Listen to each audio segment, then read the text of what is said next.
knocking indeed. Fernando Porter of Highgate, he'd have all turning up the key. Knock, knock, knock. Who's there in the name of Queen Elizabeth? But he's a farmer who had himself an expectation of plenty.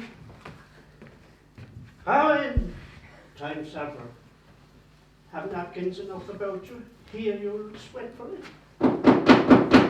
Knock, knock, knock. Who's there? He's a tailor, an English tailor. Come hither for stealing out of a French horse.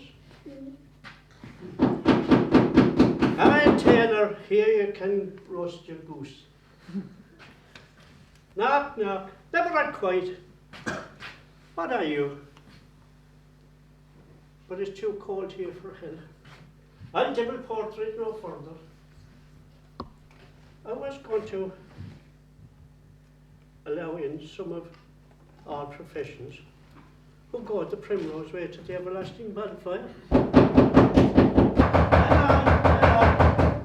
Then I pray you remember the porter.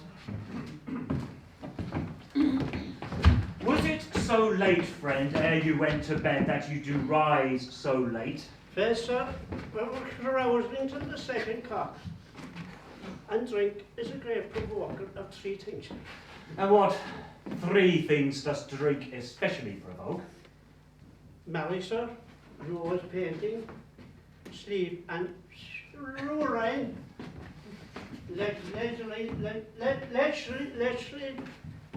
it provokes and unprovokes. It provokes the desire, but takes away the pleasure. Therefore, much drink can be said to be the equivocator of nature. It sets them on, it sets you take them off. It comes to him in his sleep and gives him the lie, and then it's gone. I do believe drink gave you the lie last night.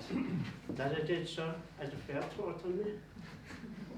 But I requited him for his lie, and then he took the leg from under me at times.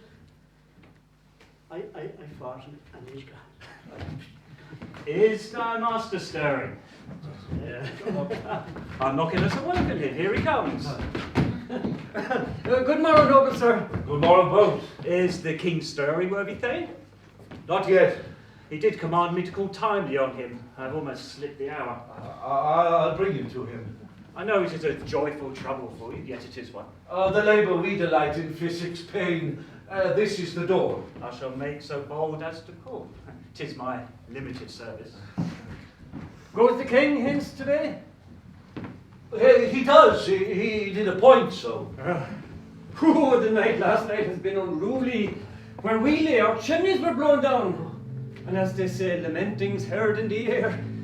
Strange screams of death and prophesying with accents terrible. Of dire combustion and confused events. New hatched in a woeful time. The obscure bird clamoured the livelong night. Oh, some say the earth was feverous and did shake. 'Twas a rough night. Oh, my young remembrance cannot parallel a fellow to it. Oh, horror! Horror! Horror! Heart nor tongue cannot conceive or name thee. What's the matter? Confusion now hath made himself a masterpiece. Most sacrilegious murder and broke open the anointed Lord's temple and stole hence the life of the building. What is to say, the life? Mean you, his majesty? Approach the chamber. Destroy your sight with the new Gorgon. Bid me not to speak. See and speak yourself. Awake! Awake! Awake! Ring the alarm bell! Murder and treason! Banquo and Malcolm! Donalbain, awake! Shake off this downy sleep, death substitute, and look upon death itself! Up! Up! And see the great doom's image! Malcolm! Duncan! Banquo! As from your graves rise up, walk like sprites to countenance this horror! Ring the bell!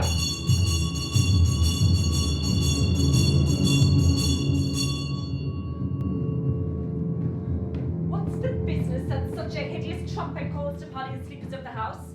Speak! Speak! Oh, gentle lady, 'tis not for you to hear what I can speak. The repetition of it on a woman's ear would murder as it fell.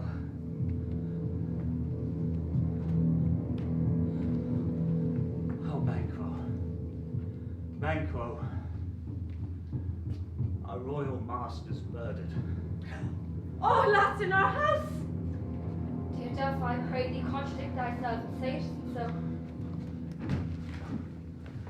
And I would die now before this chance I had lived a blessed time. For from this instant there's nothing serious in mortality. Renown and grace is dead. All is but toys. The wine of life is drawn, and the mere lees is left, this vault to brag of. What is amiss? You are, and do not know it. The spring, the head, the fountain of your blood is stopped. The very source of it is stopped. Thy royal father's murdered.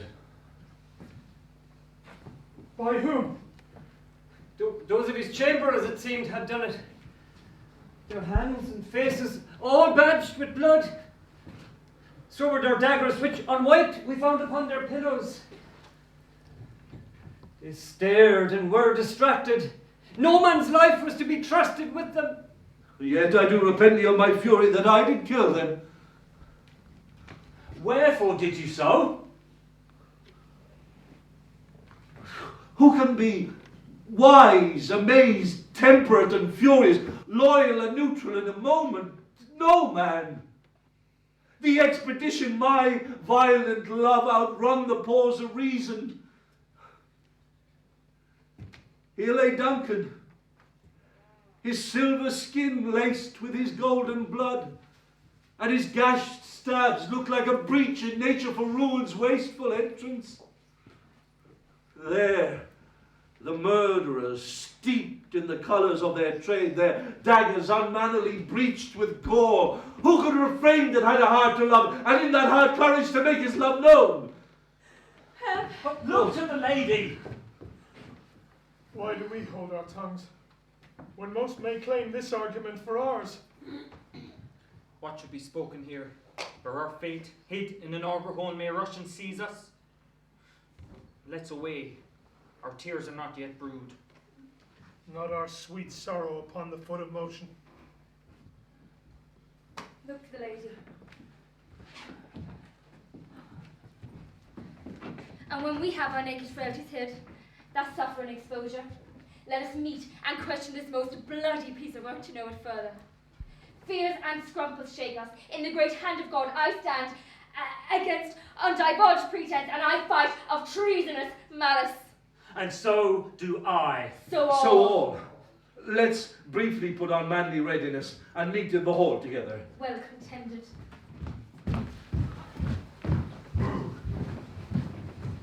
What will you do? Let's not consort with them. To show an unfelt sorrow is an office which the false man does easy. I'll to England.